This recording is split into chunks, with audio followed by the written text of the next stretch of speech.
건강검진을 받던 50대 남성이 사망했습니다. 자, 변호사님 어떻게 된 일이죠? 수면 마취제 투여 후에 내시경을 받던 중 사망한 사건인데요. 환자의 가족들은 의료 과실뿐만 아니고 진료 기록 차트 자체도 조작되었다고 주장하는 사건입니다. 인사조차 하지 못한 채 갑자기 세상을 떠나리라고는 상상도 못했습니다. 5월 제대 예정인 아들과 함께 첫 가족 해외여행을 계획하고 있었다는데요. 여행을 가려고 우리가 계획을 세우고 있었어요. 그래서 여권 사진을 영정사진으로 만들었어요. 급한 거 아니라고. 불과 2주 전의 일입니다. 언제나 밝고 활기찼던 남편이었기에 그날 아내는 대수롭지 않게 생각했다고 합니다. 신물이 좀 올라오고 명치 끝이 조금 서리고 아프다고 해서 역류성 식도염과 위염이라고. 아픈 원인을 정확히 알기 위해 남편은 내시경 검사를 받기로 했습니다.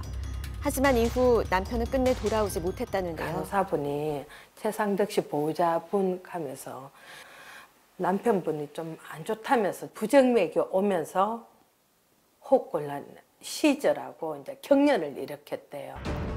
검사실에 들어간 지 얼마 되지 않아 상태는 급격히 나빠졌습니다.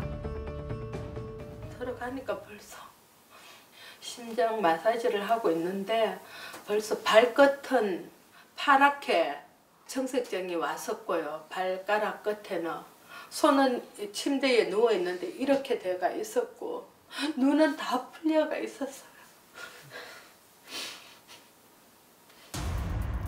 의료진의 노력에도 불구하고 남편의 심장은 더 이상 뛰지 않았습니다. 아직도 믿겨지지 않습니다. 남편의 빈자리는 날이 갈수록 커져만 가고 대답 없는 물음 또한 익숙지 않습니다. 지금도 전화하면 받을 것 같은데.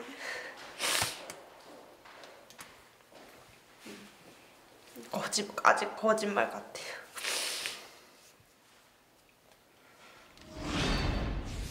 오늘은 마취과 전문의인 김덕경 교수님의 말씀 들어보겠습니다. 자, 교수님 어떻게 된 건가요? 검진을 위해 수면 내시경을 받던 도중에 사망한 사고입니다. 앞에 차트를 보시게 되면 대장 내시경을 받고 난 후에 이어서 위 내시경을 받기 위해서 침대 위치를 바꾸는 도중에 최초로 저산소증이 관찰되었고 응급처치를 하였지만 결국 사망에 이르게 된 사례입니다. 그렇다면 사망 원인은 뭐죠? 정확한 사망 원인은 지금 부검이 진행 중이라서 알 수는 없지만 수면 진정제인 미다졸람과 정맥 마취제인 프로포폴이 사용되었습니다. 이 두 약제가 일시적으로 과용량 상태가 되어서 호흡 억제나 무호흡이 발생하였고 이어서 저산소증으로 인한 사망이 발생했던 걸로 추정이 됩니다. 수면 마취로 인해서 무호흡증이 온다고 하면 이거는 수면 마취가 굉장히 위험한 거 아닌가요? 수면 마취로 위 내시경이나 대장 내시경을 하는 건 상당히 안전한 건 사실입니다.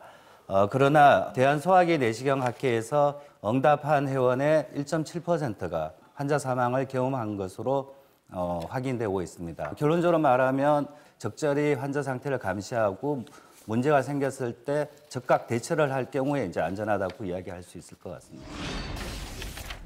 어렸을 때부터 운동을 하며 자기 관리가 철저했던 남편이었기에 충격은 클 수밖에 없었는데요.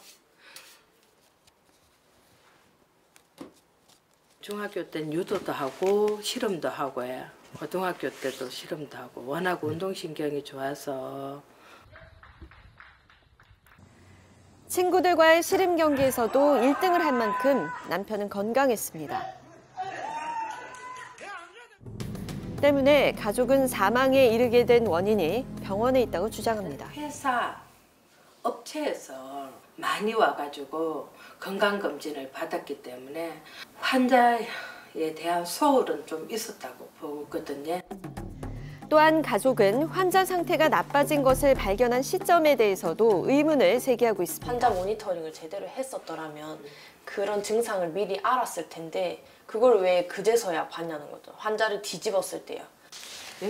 게다가 의무 기록 또한 수정된 부분이 보이며 조작이 의심된다고 주장하고 있습니다. 사고 당시 바로 처음에 입수한 그 간호 기록지고 모든 의무 기록을 다 떼달라 하니까 이렇게 완벽하게 정리된 완전 깨끗한 기록지를 줬어요.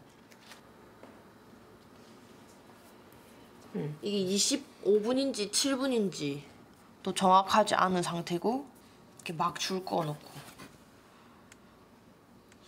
이렇게 달라져 있다는 게 보니까 의무 기록 자체를 신뢰할 수 없다는 것밖에 안 되는 거죠. 이에 병원은 부검과 조사 결과에 따라 병원이 책임질 부분이 있다면 책임을 지겠다는 입장을 밝혔습니다. 네, 가족은 의무 기록이 조작됐다고 주장을 하고 있습니다. 교수님, 원래 이 응급 상황 때 기록했던 기록지를 추후에 좀 새로 작성하는 게 가능한 일인가요? 일반적으로 응급 상황에 급하게 작성하다 보면 네. 급하게 작성하고 난 후에 나중에 그 시간대별로 정확하고 깔끔하게 정리하는 것이 일반적입니다. 교수님이 의무 기록을 살펴보셨잖아요. 좀 아무 문제가 없어 보이나요? 아무런 문제가 없다고는 볼 수 없을 것 같습니다. 몇 가지 의문 사항이 있는데 차트 의무 기록을 보면서 이야기를 드리겠습니다. 네. 예, 의무 기록을 보게 되면 11시 16분에 수면 마취제가 최초 투여가 됐습니다. 그리고 대장 내시경 검사 종료는 11시 24분. 네.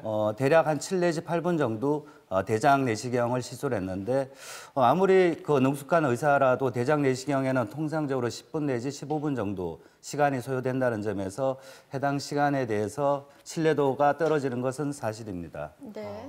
또한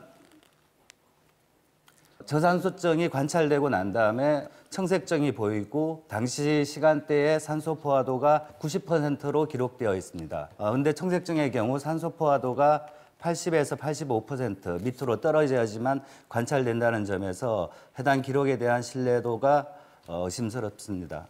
네. 저희가 보기에도 상당히 의심스러운 부분이 많은데 네. 그렇다면 짐작하시기에 그 당시 어떤 상황이었을 것 같나요?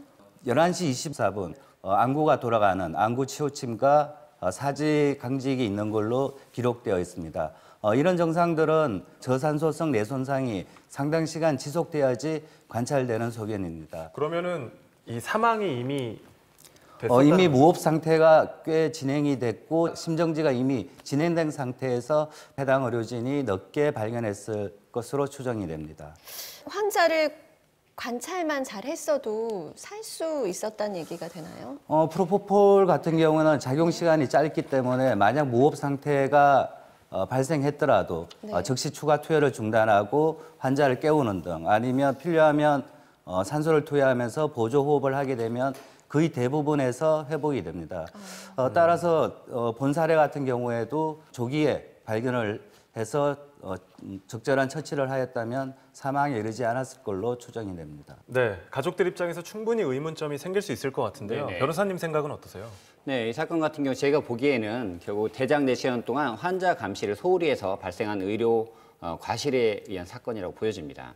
이 차트를 살펴보니까 의문점이 있다고 했는데요. 이 부분에 대해서 변호사님은 어떻게 보세요? 네, 그럼 차트를 한번 보시면요. 11시 25분이라고 기록한 부분을 잘 보시면 11시 40분이라고 기록한 이후에 다시 25분이라고 추가로 다시 쓴 것을 볼 수가 있습니다. 환자가 이상이 있다고 발견한 시간이 11시 40분인데 시간을 15분 당겨서 11시 25분으로 추가로 수정한 것으로 보여집니다. 프로포폴을 쓰는 시술에서 가장 중요한 것은 환자 감시거든요. 네. 환자 감시를 제대로 했는지 여부는 환자가 이상하다고 느꼈을 때 빨리 신속한 조치, 산소를 주거나 기도 확보를 해줬느냐 이 부분이 항상 문제가 되거든요. 결국 이 사건에서도 환자를 늦게 발견해서 결국 거의 사망한 상태에서 발견했는데 초반부터 환자 감시를 잘했다라는 부분을 보여주기 위해서 기록을 나중에 추가로 수정한 것으로 보여집니다. 의무 기록을 조작한 거는 의료법상으로 어떤 처벌을 받게 되나요? 네, 의무 기록을 허위로 네. 추가하거나 삭제했을 때는 3년 이하의 징역 또는 3천만 원 이하의 벌금에 처해질 수 있고요.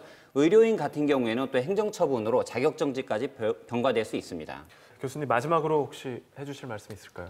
수면 내시경은 사실 상당히 안전한 시술 방법입니다. 그래서 뭐 거부할 필요는 없고 그렇더라도 본인이 수면 마취 받는 도중에 어떤 감시를 받는지 뭐 예를 들면 손가락에 끼우는 산소 포화도 감시를 포함해서 시술 도중에 본인 상태를 감시하는 의료진이 존재하는지 확인할 필요성이 있을 것 같습니다. 네, 오늘도 두 분 말씀 고맙습니다.